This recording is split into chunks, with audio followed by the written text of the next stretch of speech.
Namaskar. Welcome to another episode of Editorial. Sometimes you're in conflict. Your professional responsibilities and your business responsibility. There's a conflict between these two responsibilities. And I will tell you what I mean by that. As a professional, it is my job to talk on certain topics that may not be of that much interest to mass viewers, but it's important to mass viewers. Like I always say, information is empowerment. It is very important to mass viewers. People should know about all this. I come here every morning thinking that I will talk on these topics. But then what happens? A lot of my production team and everybody says, listen, sir, ye number nahi aayega. No numbers on this one. And that's a fact, because certain points, certain subjects that we talk about may not be sensational. It may not be, trending. And I can't compete with all those people sitting there and shouting on television, talking mandir and masjid. I can't do that. A lot of us can't do that. I for sure can't do that. So, versus all of that, we don't find viewers for such topics. So, the business part says, listen, let us do topic which is sensational. And the professional part says, no, it is my responsibility to bring about topics which is of not more than interest, which is of importance to the viewers that I address. And most often than not, professional responsibility wins. And most often than not, we don't get the numbers that we intend to get. And most often than not, we come to you asking you for your subscription so that we can pay our bills. This is what happens. And today is again one such topic. Now let's get into the topic at hand. Have you heard this concept called रहने को घर नहीं, सारा जहां हमारा? What I said is, no house to stay, but the whole world belongs to me. I have no house to stay. That's the condition of a lot of us. That is the condition of a lot of us. Let's get into detail. Let's get right into the show.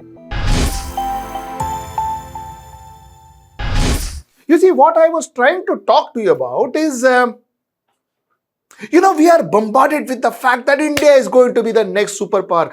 If you go to Google, if you go to Facebook, all those social media, you have these memes, you have those animation and all that where we say top 5 country, top 10 country, most growing country in the world, happening, we are going to be superpower, Vishwaguru. All of this we get bombarded with. Our GDP is number 4th, 5th, 6th and all in the world.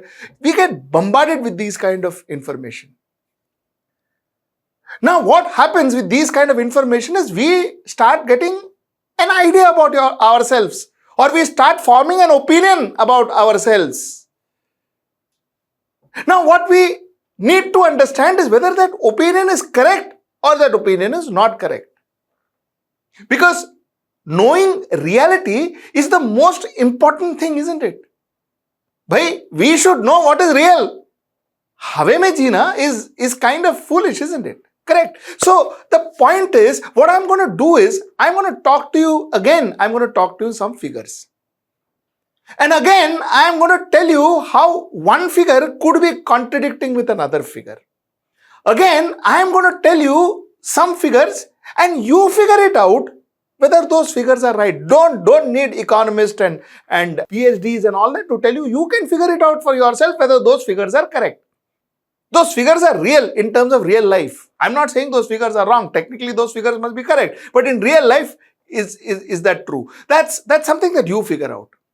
And more importantly, what I want to do is, through my editorial, is for you to find out whether are you the Vishwaguru? Whether you to find out that whether are you the economic superpower of this world? You to find out whether are you kind of dominating the world and all of that? Is that for real? And that's the point that I want to make today. Okay. Now, let's get into some numbers. Okay, let's get into some numbers because numbers is very interesting. Now, you know what? Why I want to tell you these numbers today? These numbers today are not to prove anything. These numbers today, my effort today is to make you realize what does these number actually mean and how much relevant are these numbers in real life. Real life. ठीक है ना? So that is the point again is when we hear that we are number 4th, number 5th, number 6th, superpower, that power, this power and all. How is all of that relevant to us, to real people, to real world, to real markets, to real households? How are these relevant? ठीक है ना? So I'm going to start with some numbers, and what I would really like you to do is each of the numbers, let me know your reaction. What do you feel? The most important thing I want to take you through is the per capita income. Now let me tell you, according to the world, we are one of the worst per capita income in the world. We are one of the worst per capita income in the world. But what does the World Bank say? The World Bank says that in India, each individual.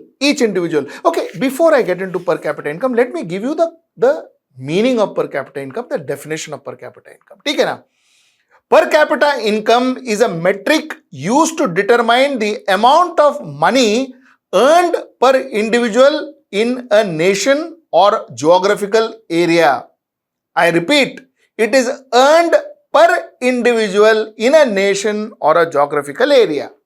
So the per capita income is what an individual in this country earns, which means that if in your family there are 4 people, regardless of how many works, if there are 4 people in your family, then each person earns $2,256.6 in your household. So each person, so 4 multiplied by 2,256, which technically means 1,85,256 odd rupees converted into Indian rupees. 1,85,256 rupees per person in your household. This is what per capita income means. Now, which technically means, let me further go down to roughly around, let's take 15,430 rupees per person per month. Now you decide whether, look around, whether in your family, in your household, in your neighbor's household, is that how it is actually happening? Every individual staying in that house earns this much money or gets this much money, or one person earns it and divided it into 4 but gets this much money. What could be the percentage of it? According to World Bank, 140 crore of us Indians, we all earn 15,430 rupees per month, or 1,82,256 rupees roughly per year. This is what the World Bank says. Now you decide whether these figures are actually factually correct, or are these figures, just math. Because another report says that an average Indian household spends 14,000 rupees per month. Acha, now this is very interesting, because if an average Indian household spends only 14,000 rupees per month and an average Indian household has 4 people in that household, which means that only one person's income is spent. The other 3 people's income, that is 15,430 rupees, which others earn, each of them 15,000 rupees, this goes to the bank in fixed deposits every month, because they don't spend this money, they only spend 1, and even here they save 1,000 rupees. Which means every Indian should have a few lakhs in the bank as fixed deposits because of excess money. Isn't it?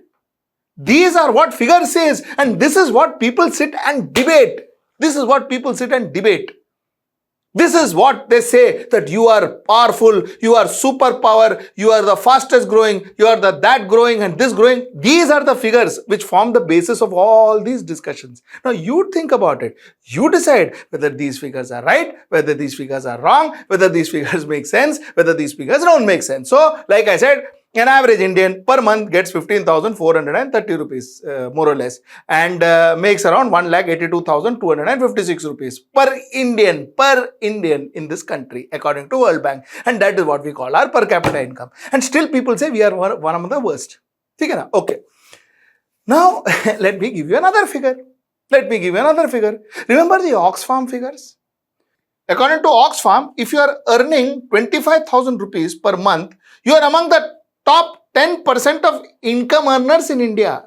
Top 10% if you are earning 25,000 rupees. You know how much 25,000 constitutes to? 25,000 constitutes to roughly around 3 lakh rupees a year. 3 lakh rupees annually. Mind you, your per capita income is supposed to be 1,85,000 rupees. Okay, every Indian is supposed to get 1,85,256 rupees. Okay, every Indian. And Oxfam report says that only 10% Indian earns 3 lakh rupees. Kahan par ye figures hai? What are these figures then? You know what all of this is constituting to? All of this comes to? All of this comes to the figures are not necessarily wrong. What World Bank is saying is not necessarily wrong. These are all right figures. But the fact is, these figures go haywire when things like this come in. And I will tell you what I mean by that. According to Oxfam data, there is large disparity in wealth distribution in India, saying that more than 40% of wealth created in the country from 12 to 21 has gone to just 1% of people. 40% of our wealth created between 12 to 21 has just gone to 1% of people, of the population, while only 3% of the population trickle down the bottom 50%. Now look at this. 40% of the wealth, 40% of our wealth is with 1% of our population. 40% of our wealth is with 1% of our population. And 3% of our wealth is with 50% of our population. Do you see the difference? You see how math is going haywire? You see, while World Bank says that we each Indian gets 1,85,256 rupees, when each individual is supposed to get that, why are we not getting it? 1,85,256. Go to our villages and see their state. 1,85,256 per capita income. The reason is this disparity. Only 3% of that total figure goes to 50% of our bottom audience. So all our per capita and all went flying, no? No logic, isn't it? The point that I am trying to make is, don't form opinion about our economy, about our state of living, about our life, about our future, about the way we are by looking at figures or looking at advertising. Those things says nothing. What really matters is what you are facing. What really matters is how much money you have in your purse. What matters is, do you have enough money to pay for your bills, to pay for your food, to pay for your healthcare, to pay for your education? Do you have that money? That is what matters. Make up your mind based on that and not based on advertising and propaganda and some news channel coming and telling you are the fastest growing economy and you are the Vishwaguru and all that. I am not disputing either that those figures are wrong. Like I told you, these figures are not wrong. But when these figures are viewed with the fact that 1% of the population gets 40% of our wealth, then where do we stand? Where do these figures stand? Because these figures are math. They are based on numbers. They are not based on this kind of disparity. So therefore, figure-wise, we'll be so happy. But you don't have to be happy. That money is going into somebody else's pocket. The money is all there. It is not that the money is lies or the narrative is right. But that is not going into your pocket. That's the point I wanted to make. This is simple. It is not even economics. This is simple understanding. And that's the most important thing that an Indian should understand. Next time when we have a conversation, when we have a drawing room conversation where we say that, oh, what a way our economy is booming and there is, please understand, this is reality. This is reality. And that's the point I wanted to make through this editorial. Till I see you next time, that's tomorrow at 10. And please, again, I will tell you, do subscribe to us, do like this program, do subscribe to us.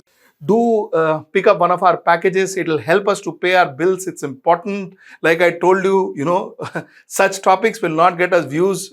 Your subscription will help us run our show. But such topics needs to be discussed all the same. And that's precisely why I ask you for your subscription. Till I see you next time, and that's tomorrow at 10. Namaskar.